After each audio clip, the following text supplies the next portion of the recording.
Last month, California became the second state in the nation to allow specially treated wastewater to be used for drinking and other household needs. Which brings to mind a recycling effort underway in Vermont that we admit defies easy description. Faith Saley on job number 1. Here's Lissa Schneckenberger performing for us, and for the plants in her Brattleboro, Vermont garden. The tomatoes seem happy, so do the bees. And this may be the reason why. Here is Lissa enriching the garden with her own family's urine. When we tell people about it, they're mostly confused. They're just like, what? Why? What?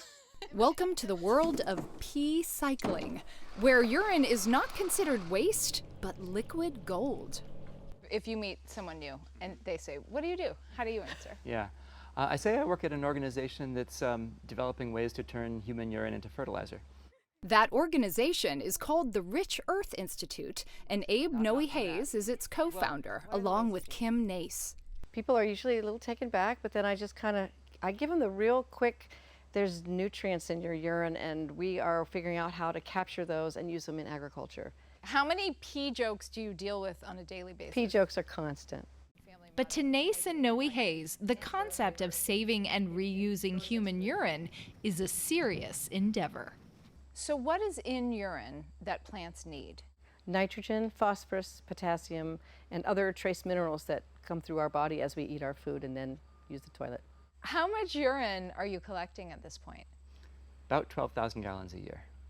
Researchers around the U.S. and the world are studying urine recycling in Sweden, in Switzerland, in France, and in South Africa and other countries. And the Rich Earth Institute regularly offers educational webinars.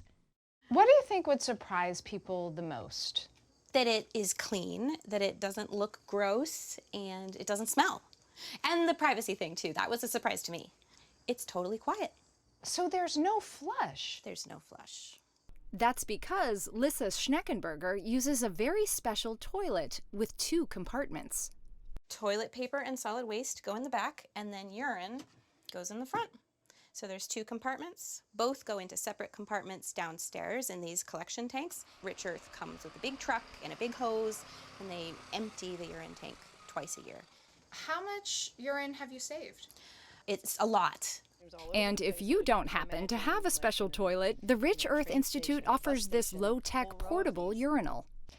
Now, would only a man use this? No, men can use it, but women can also squat over this. Rich Earth also makes it easy for donors to deliver their liquid waste to a downtown depot. As you can see, the process requires no pouring. I think it's pretty great. Kevin O'Brien is a community tool librarian who's been bringing his urine here for 3 years. For me, it takes me about a month to fill up a 5-gallon jug, so I'm kind of come to the depot about once a month to donate, although I want to reach towards a goal of donating 100 gallons a year. Those who do receive a lovely certificate from Rich Earth. So the urine comes in, goes through this system.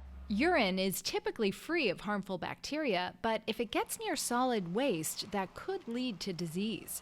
So Abe Noe Hayes says that all of the urine that Rich Earth collects is pasteurized to federal standards. It's clean? Yeah, it's heated up, pathogens die, it cools back down, and then it leaves the machine. And then Arthur Davis transfers the clean urine from the huge storage tanks to his truck's containers, around 1,000 gallons at a time. It's actually about 4 tons. On his big yellow truck with the custom license plate, Davis oversees the entire collection and distribution process. We're dealing with chemistry, we're dealing with biology, we're also dealing with psychology of people, because people have all kinds of thoughts about it. Ready for ya? Today, he's delivering to a true believer, Noah Hoskins, owner of the Bunker Farm. Hoskins says his grazing fields are thirsty for pee. If you are taking nutrients out of the ground, you need to be replenishing those nutrients in some form or another. A lot of pea cycling is still in the research and development phase. A pH of 4.66. But Kim Nace and Abe Noe Hayes imagine a bright yellow future. You're kind of asking for a cultural change. We're not asking people to do something that's difficult. You just use the toilet. That thing you just did, that was great. You know, that you made something useful and you made something that's going to do good in the world. You're like, oh, really? I did? Oh, yeah. Can I have a s'more? Here are some ordinary folks at work having an ordinary lunch. Apple. Hardly. Yes, those are dog biscuits. This is my current favorite. It's delicious. So I'm watching this and I'm thinking to myself, these people are eating dog biscuits. They're acting like this is a totally natural, normal thing to do. Yeah. It is in this office. The office is Bocce's Bakery, a family-run dog treat company where employees are expected to test the product themselves before Fido gets his little paws on it. So you have a team of people who taste this stuff. Yeah. Do we think it's strange that we're tasting dog treats? Probably a little bit, but for us it's not really dog food because we know where it comes from. Originally, it came from Andrea Tovar's small kitchen in New York. Since 2010, she and sister Natalia have operated on a core belief. If people deserve all natural, no preservative gourmet treats, then so do their dogs. How do you break this to employees if this is part of what you expect? You would be surprised. A lot of them try them without us actually making them. The treats are nearly $10 a bag. But what a menu. Chicken cordon bleu, lobster roll, truffle mac and cheese. I don't know how to tell you this, but dogs eat garbage. You know, But they you drink would be out of toilets. We have a lot of very picky customers. Maybe, but dogs operate with roughly 1,700 taste buds. Humans can have as many as 10,000. Just don't try telling that to office mascots Blue and Bocce, who must be two of the luckiest dogs in America. Bocce's Bakery sells about 8 million biscuits a year nationwide. No one's counting the ones eaten in the office. Try this one and tell me what you think of it. Mint. Very minty. Business is booming, though requirements for working here are not to everyone's taste.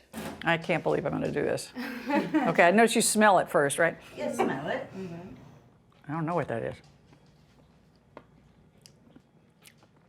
Woof.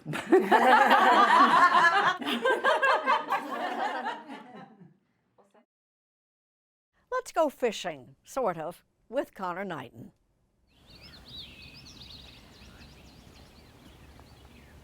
The early bird gets the worm. That's why, just before sunrise, Gary Revel is wandering through the woods near Sopchoppy, Florida, to stake out the perfect spot. He pounds a piece of wood, known as a stob, into a promising patch of soil and gets to work.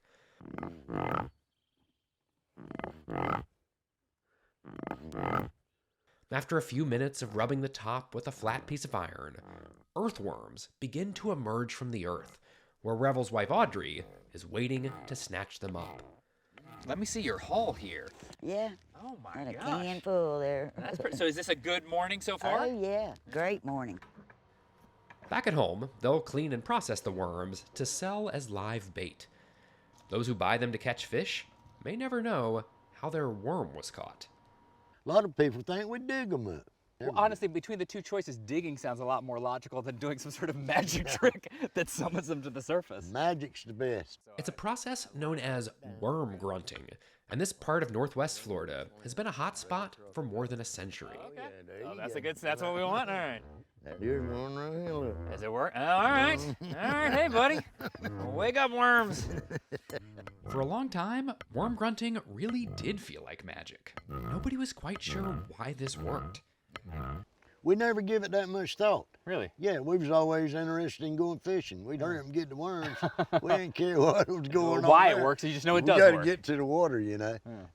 In 2008, a Vanderbilt University study finally demonstrated that southeastern Diplocardia earthworms most likely perceive the vibrations to be a worm-eating mole digging toward them. And 99 times out of 100, the escaping worms would be right. But then, every once in a while, they go, whoa, here comes the big mole. And instead they come up to the surface and find you. That's right, yeah. And they try to get out of the way of me. But some of them do, most of them don't. Revel grew up worm grunting for fun, then turned pro. While he only works part-time these days, he gets around $20 a bucket. Worm grunting was once a real business around these parts, as our very own Charles Kuralt discovered in 1972.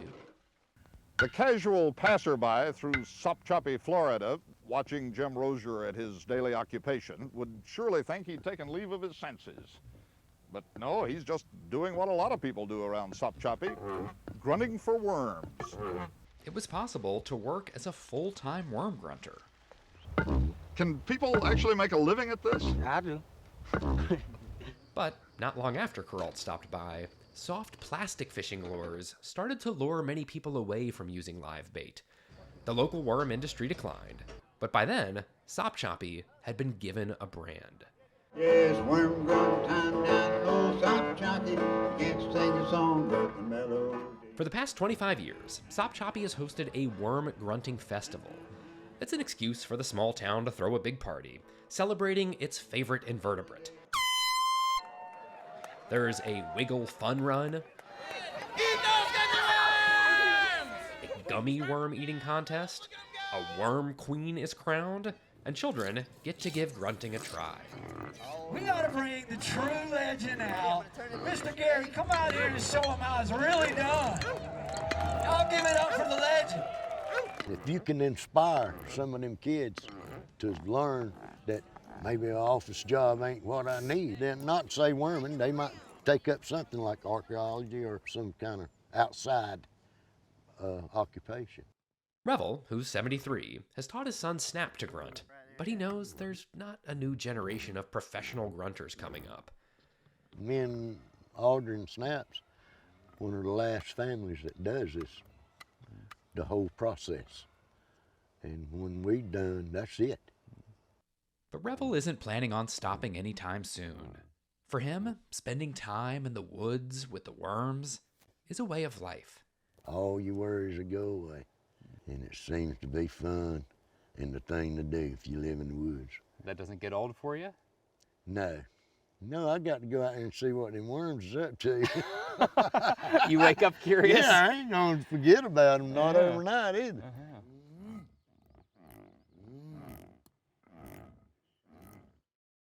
Time for A Fish Tale, as told by our very own Steve Hartman.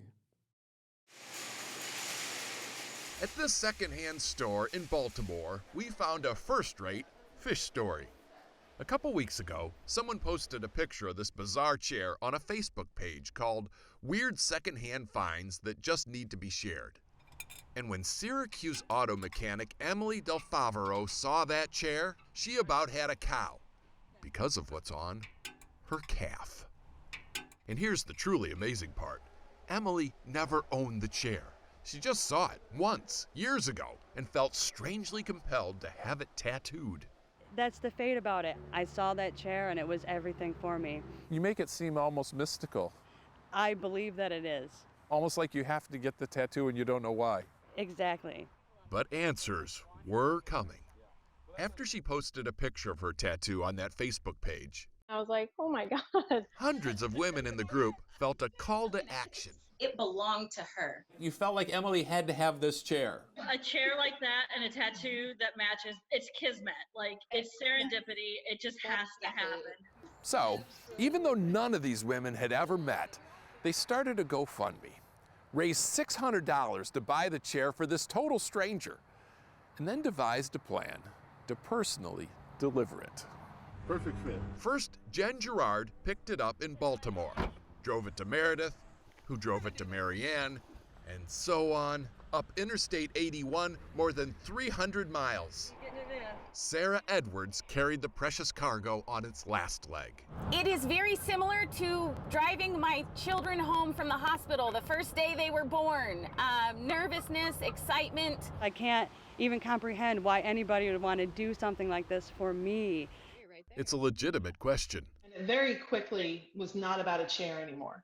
It gave me something that I needed and I didn't know I needed.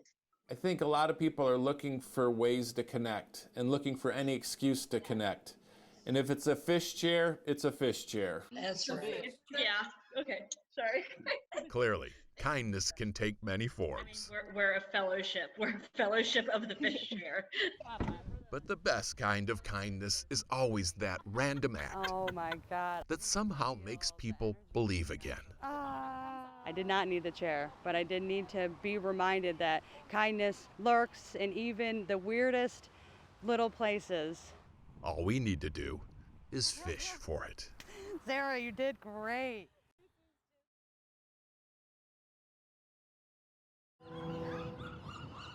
In a way, this story is almost like the view from across the Golden Gate Bridge. Intriguing, beautiful, but sometimes hard to see through all the fog. Are you the kind of person who really believed in after-death communication? No, definitely not. Janice Heafy-Durham used to think of death as an ending, but she never will again. In 1999, Janice and Max Bessler were a California power couple. She was publisher of the Sacramento Bee, a paper that won 2 Pulitzer Prizes on her watch. He was a political consultant, stepfather to her son Tanner, and the love of her life. He was compassionate and empathetic and my lover and my best friend. And she was at his side when doctors told him he had terminal cancer in late 2003. The most painful part was just watching him suffer. And feeling helpless. Helpless. In May 2004, a few days shy of his 56th birthday, Max Bessler died. And that, Janice says, is when things started getting weird. Lights in her Sacramento home would flicker.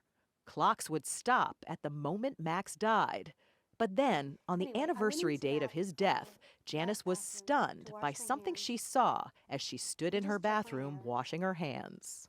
I looked up at the mirror and I saw a handprint. A perfectly formed, powdery handprint, large on the mirror. It was the right hand. Her first thought was that maybe Tanner did it as a joke, but his teenage hands were much too small. That hand looked so consistent, so similar to Max's. So I did have the wherewithal to photograph it. I wish I had done more. More like? I wish I would have thought to take a sample, but I just didn't even think of it. I thought I do need to photograph it, however. You knew it was something. I knew it was something. Before long, the hardcore skeptic was a true believer. I mean, I have faith in things that I can't see, but you know there are millions of people out there that are going to say, come on. Exactly. And I was one of them, so I really understand it. In time, Janice moved on. She remarried in 2008, but things kept happening. A footprint appeared on a chair at their vacation home. Carpets would move themselves across her floor. And on the second anniversary of Max's death, more powdery images on the mirror. On the third, another handprint. And there's no doubt in your mind that this was a sign from Max? No doubt in my mind. No. Of course, there's plenty of doubt to go around. Joe Nickel of Buffalo, New York, is a paranormal investigator. The best way is to have the lights out. He showed me his ghost detection techniques back in 2011. He read Janice's story and came away with a different view. Well, okay, let's just say that he's doing this. Why wouldn't he do it before her very eyes? Why not just write with his finger, I'm okay, love you, miss you? Is there a possibility that this could be her deceased husband, Max, talking to Janice? I don't think so. Nichols says a lab test of any of the handprints could have settled the matter. She didn't do that, and then the next year, she didn't again, and the next year after that, again she didn't. One has to decide that at some point, I don't think she wanted to test it. Because?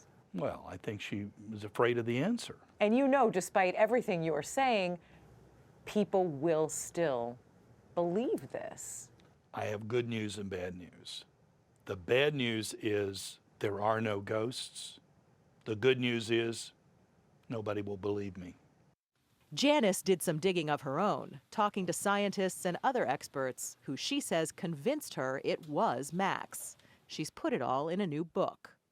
If Max was behind this, he's moved on. There haven't been any new handprints for a while. But Janice says she's grateful it happened at all. What do you think Max was trying to tell you? I think Max was trying to tell me that there's more to life than the physical form, the physical reality we live in. I'm not saying that these experiences made me feel less sad about the fact that Max lost his life at 56, but it makes me able to live with it better. You still miss him? I do. I do. Yes.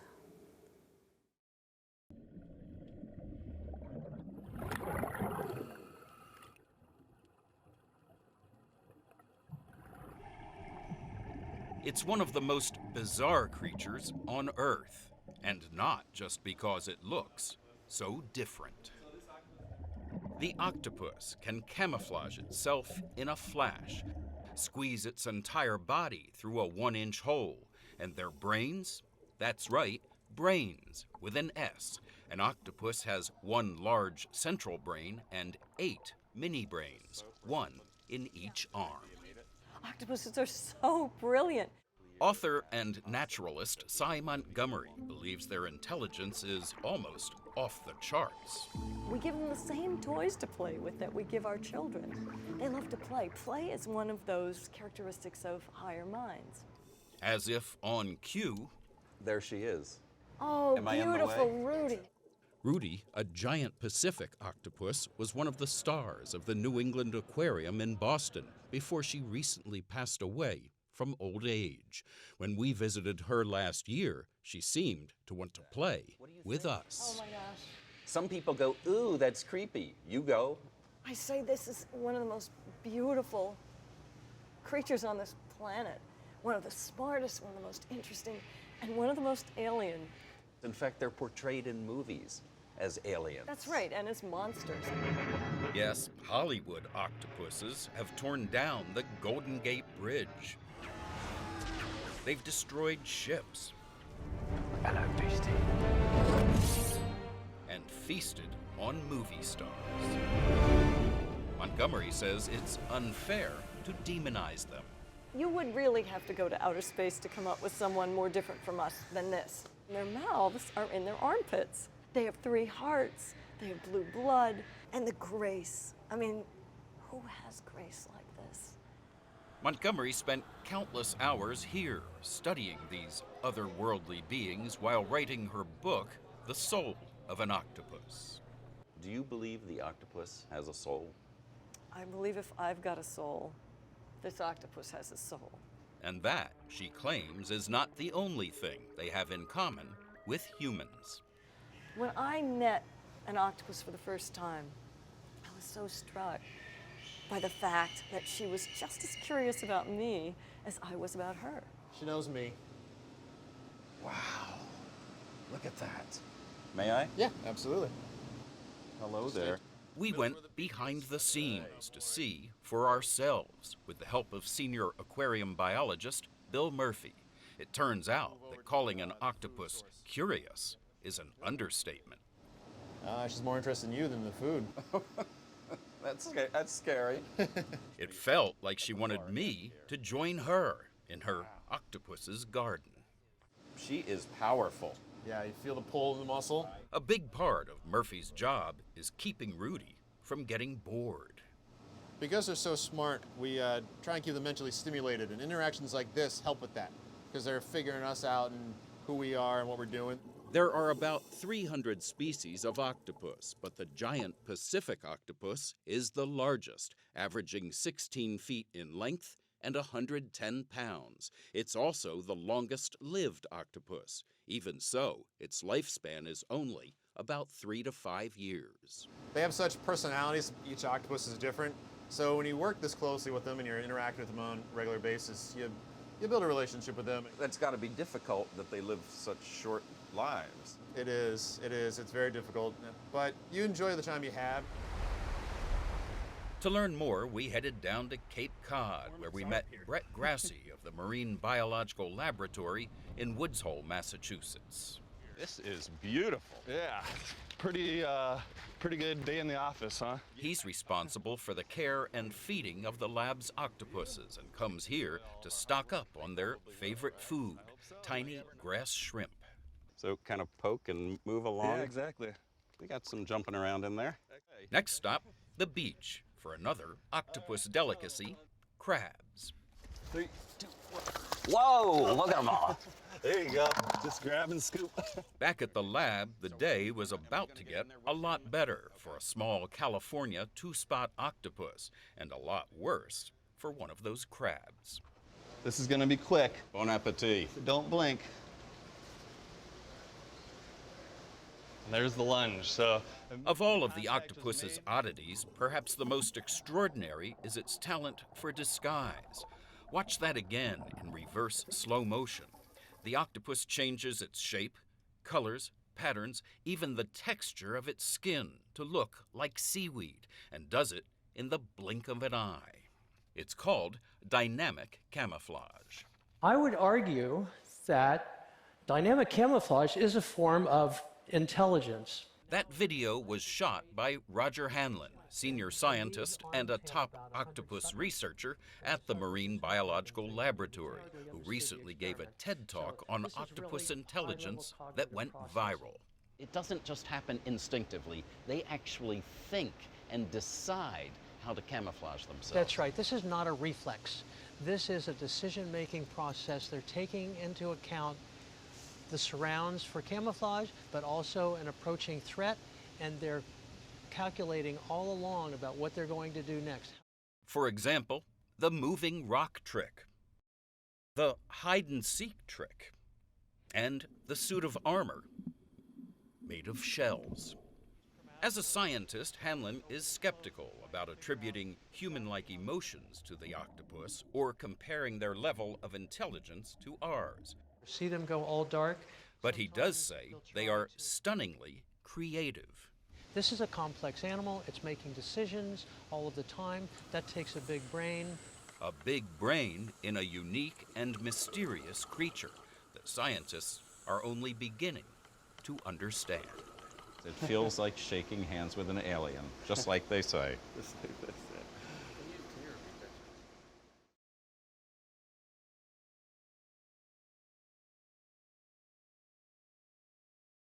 It's an age-old way to communicate. You put a message in a bottle and cast it out to sea. But what if you're in landlocked Iowa? A question for our Steve Hartman. For John Amalfitano, the past is ever present.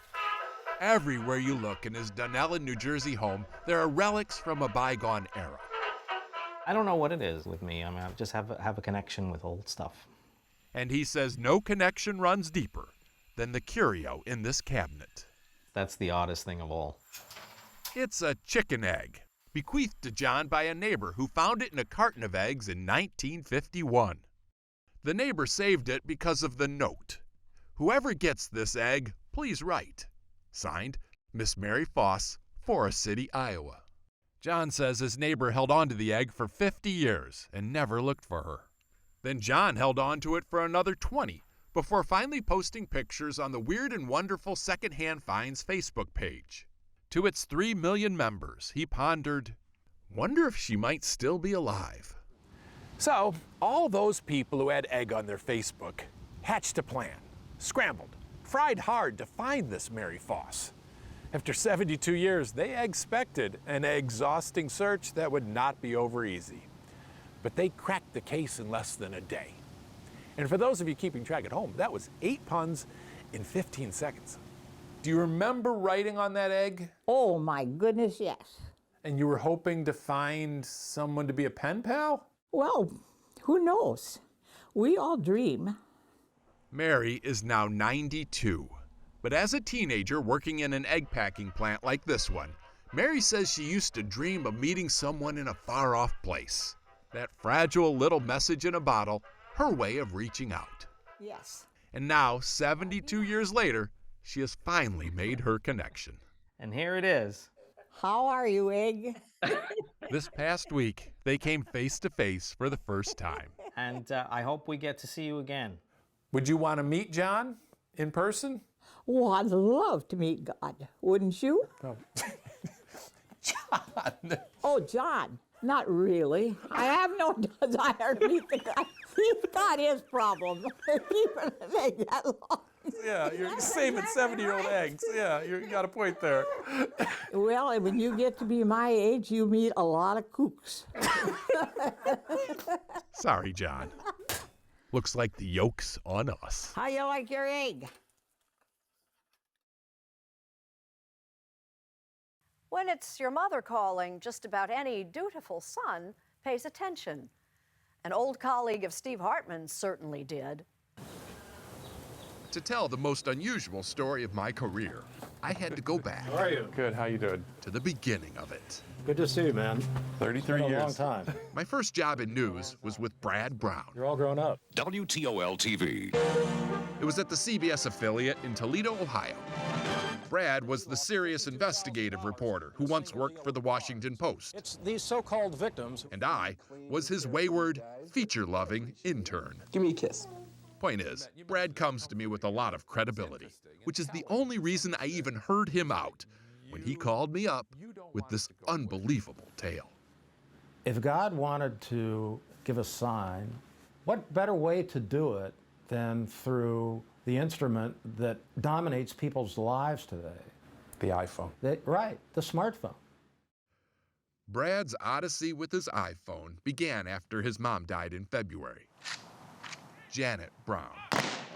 At one point, one of the highest-ranking women at the Pentagon was buried just last week at Arlington.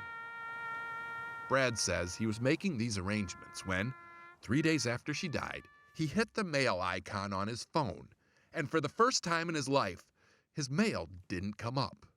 And it wasn't just a blank screen like the phone had gone dead. There was an image there. He took this screenshot and recognized it immediately as a cloudy version of a different picture on his phone, of his mom. The phone started working normally again a few hours later, but the image still appears today in the background of some emails. Oh, there she is. Right? That's weird. We talked to several phone experts. Some were able to recreate this effect, Brad, but none could explain how it just randomly appeared in the first place. this is what I got. Have you seen this before? I haven't seen this at all. That's like a lovely thing. So you wouldn't fix it? I wouldn't fix it.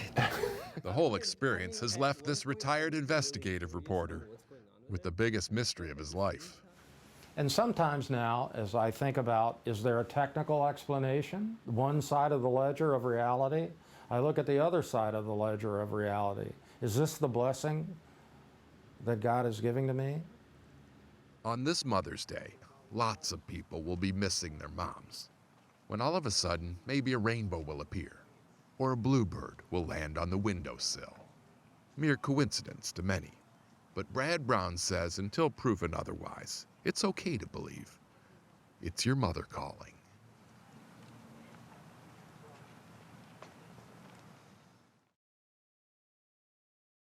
Correspondent Chris Livesay this morning drops in on an artist in Rome whose house is quite a home. To step inside the Roman home of Luigi Serafini, I don't even know where to begin. is to step inside the artist's mind. I don't either. And what a playful mind it is. Like this? I do. An altar that's one part spaghetti, one part commedia dell'arte.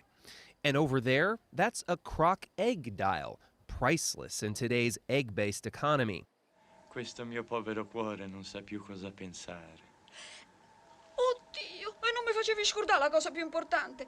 He even collaborated with Federico Fellini on the look of his final film, The Voice of the Moon. But his magnum opus was a book he published in 1981, the Codex Seraphinianus, so mystifying, even he can't explain it. So if you were introducing yourself for the very first time to somebody and they said, oh, what's this? What's this book? What do you tell them? I smile. I smile, I say, okay, you like it, okay. You tell me. Exactly. From that early work, conceived when he was just 27, he became a cult rock star of the art world, celebrated by intellectuals and tattoo artists alike as something of a surrealist wizard, says curator Pietro Mercagliano. He is something magical, something that appears and disappears, but his smile is always there, like the Cheshire Cat. And his art always has this odd part. There are monsters, birds, and whatever the heck that is. Creatures so uncanny, it's as if they were beamed down to him. Probably the most, I think, real possibility is that there was a spaceship. And so some aliens sent me some message. That's one. The second possibility was my cat. Your cat? Exactly. Was sleeping on my shoulder. So I simply receive the dreams of my cat, and then so maybe it's the point of view of a cat. Who knows? That's the two possibilities: aliens or cat. The rest I don't know. It happened. Perhaps the most alien of all is the language. It's 100% made up. The letters, the words, everything. The surprise was the way children are able to understand book more than me. So it's fantastic when I see children reading my book and explain to me. I feel very... But I feel like a child when I read your book. Exactly. That childlike whimsy has dashed off the pages and sprinted into Serafini's home of nearly 40 years. Everywhere you look, there are references to the book and reflections of his Rome neighborhood, just beside the Pantheon. But despite creating an oasis of surrealism, his home faces a very real-world problem. The landlord wants him and all of his art to go, so the space can be turned into something else. Imagine that all this will be completely destroyed, disappear. And turned into what, a bed and breakfast? Maybe. And no respect for art. Most of the other residents have already left the building. The same is true for his entire neighborhood. Apartments where locals used to live, now converted into short-term rentals. More than 30 million tourists are expected this year alone. You're one of the last real Romans left in this neighborhood. Yeah, it should be supported by United Nations. You're an endangered species. Exactly.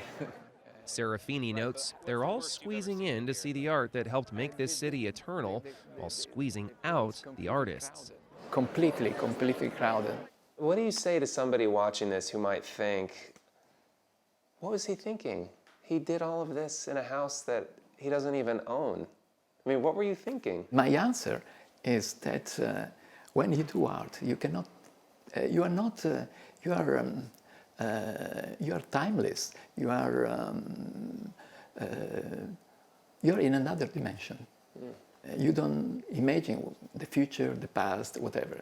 I never thought that one day I could be evicted by this place because I was completely inside. You were possessed. Exactly. It's moving day, but don't be alarmed. Serafini is packing up his work for an exhibit in northern Italy, held at the Labirinto dell'Amazzone, one of the largest mazes in the world. A fitting metaphor for Serafini's dizzying housing crisis, but also for a lifetime of head-spinning work. Some see traces of M.C. Escher, others Hieronymus Bosch, all of it laughing in the face of reality. Humor is maybe the main feature of Luigi Serafini's art. I think that is because humor is the way to put reality in doubt, not to have just one reality. Everything he does is extremely free, is out of definition. He is someone who is able, through his gesture, through his words, and of course, through his sculptures and paintings and drawings, to create a world that is as true as the one in which we every day live. As for his home, a judge has allowed Serafini to stay based on artistic merit, but only temporarily. A final ruling is expected later this month. And for you, this is like the Alamo. Yeah, I'm resisting. The question is simply to destroy a work of art. I think not me, but even people who have been here thinking that this place disappear makes certain stomach. Makes me nauseous to think about. Exactly. That's the question, is this.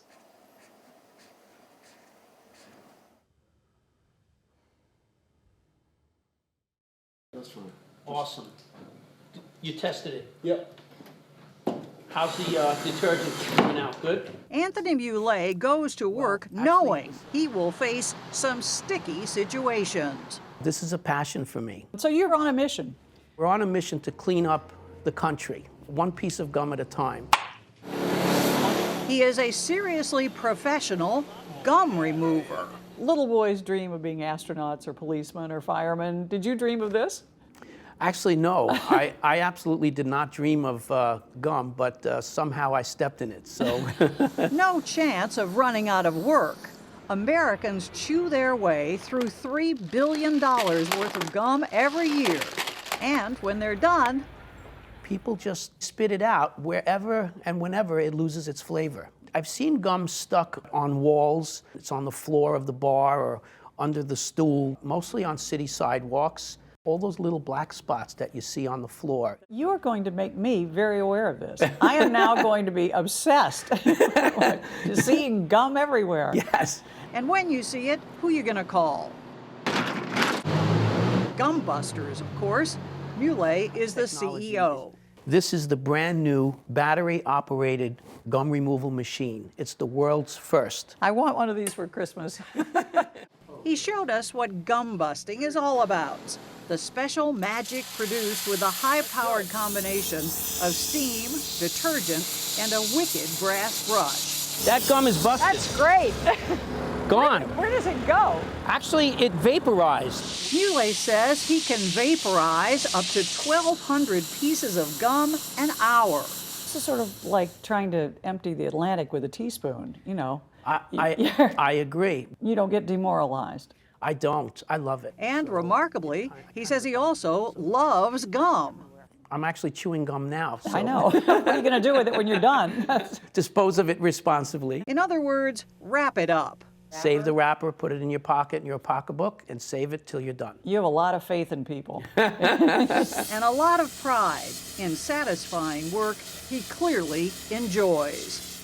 Do you consider this an odd job?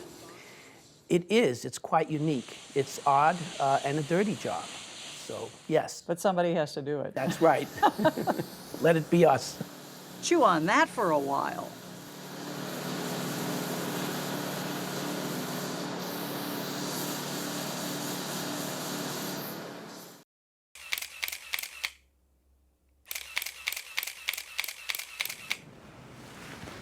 Imagine spending every working day trying on clothes. Oh, that looks great.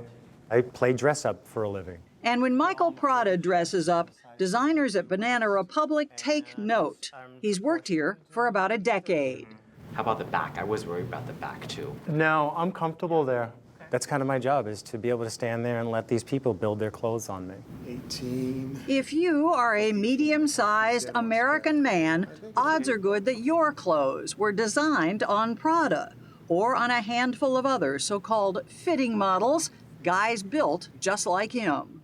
I'm basically a live mannequin. What are your qualifications for this? So I basically need to be your standard size 40 chest, size 32 waist.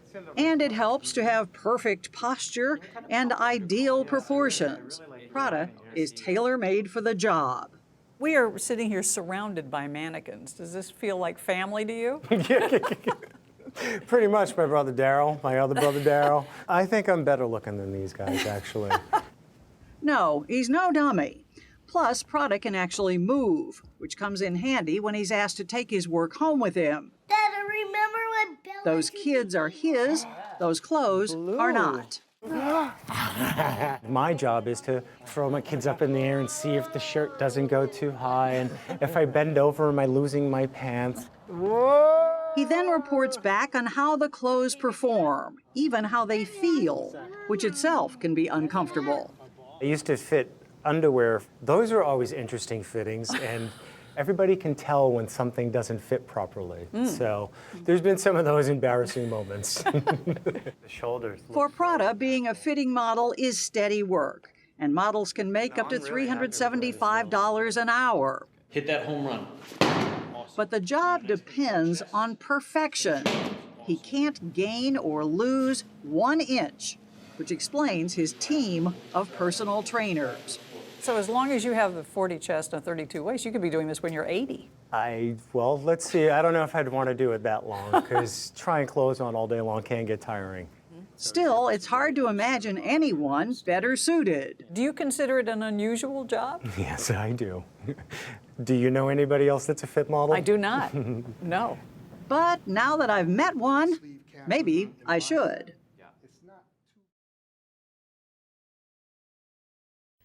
"'Tis the season for pumpkins, but not for Jim Gaffigan." It's October, which means we are officially in pumpkin season, the strangest of all made-up seasons. Humans are a strange animal, and Americans may be the oddest of the species. Pumpkin season is peak American weirdness. Over the next couple weeks, pumpkins will suddenly become ubiquitous. You'll see pumpkins as decorations everywhere, on doorsteps, at the end of driveways, on dinner tables, at reception desks, and other places you would normally just leave food lying around. Everywhere. Pumpkin spice will invade all coffee shops. Here's a secret. Pumpkin spice is mostly just cinnamon. But since it's October, let's call it pumpkin spice. If October were a brand, the pumpkin would be the logo. Occasionally, even the O in the word October will be replaced by a pumpkin shape. Cute, right? I don't think so either. I wouldn't describe myself as anti-pumpkin. I don't care that much either way. I mean, they are pumpkins after all. Having a strong opinion on pumpkins is odd, which is why pumpkin season is so baffling to me. Trick or treat. I suppose we can blame pumpkin mania on Halloween. Pumpkins are used to make jack-o'-lanterns. Carving eyes and a partially toothless smile on a pumpkin is a fun activity to do with kids. And literally the best and only use of a pumpkin. We don't carve faces into watermelons. You know why? Because that would be a waste of watermelon. But a pumpkin, what else are you going to do with a pumpkin? I mean, we're certainly not going to eat it. Everyone has cut open a pumpkin and thought, well, this is gross and smells like wet cardboard. Are jack-o'-lanterns scary because of their appearance? Yeah! Or are we just reliving the trauma of removing those pumpkin guts? Pumpkins are part of the squash family, and as any non-vegetarian will tell you, squash are zombie vegetables. Squash look like vegetables, but they have no taste. Everyone knows the zucchini is just a cucumber that tastes like a paper towel. Heck, squash is the only vegetable with the instruction in the name. Squash. Which is usually what we do with those pumpkins on November 1st. Happy pumpkin season, everyone.